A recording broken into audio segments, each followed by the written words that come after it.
وقلنا او من فرمایلی لهم دویتا لا تعدو چې تاسو زیاتی مکوئ فی السبت د خالی پر ورځ کې. د یهودو د پر د خالی ورځ د عبادت ورځ مقرر و څنګه چې زمونږ د پر جمعه ده د یهودو د پر خالی دی او د عیسایانو د پر نسواراو د پر اتوار ورځ. وسم چې موږ د چټي کو د عیسایانو مشابهت اتوار پر زموږ سرکاري توګه باندې چټي وي نو دا د عیسایانو د عبادت ورځ د پغې باندې موږ عمل کو پکار د موږ د جمعې پر ورځ باندې چټي کول. نو د خالی ورځ د عیسای د يهودو د پر د عبادت ورځ نو د خالی پر ورځ به يهودو ښکار کو د ښکار شوکیانو د میانو ښکار به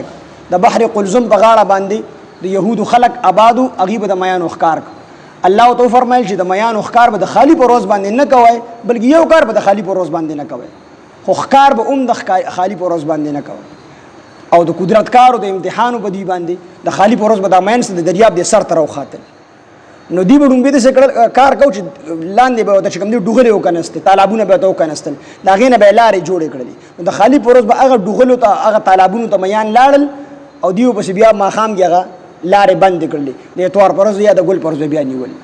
اخره کې دا کاروم پر خود مکمل کلیام چې کوم د خالی پر ورځ باندې ښکار شروع نو بدی کې درې ډلې جوړې شو. یو ډله هغه چې داخله کې منې کو دوی مډل هغه چې په خپل باندې ښکار کو او درې مډل هغه چې امیدي منې کول خو څو وخت پورې دي ته وعظ او نصيحت کو اخره کې هغه کلار شو ویر دي زمون خبره نه مني هغه سیټ تکې ناستل او د دوی مډل به تر اخره پورې وته نصيحت کو. اخره کې دا وشوه چې چا بخکار کو دی یو طرف ته شو چا بخکار نه کو دی بل طرف ته دی دینه بیل شو جدا شو. څو وخت پس یو ورځ دی سار پاسې دو اوازونه دغه طرف نه راوتل چا به ښکار کو خاموشي و دی جرال الوی قتل نو چا به ښکار کو دی خو یو طرف ته چا به ښکار نه کو دی بل طرف ته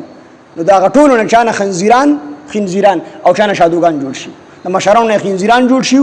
او د کشرانو نه شادوغان جوړ شي.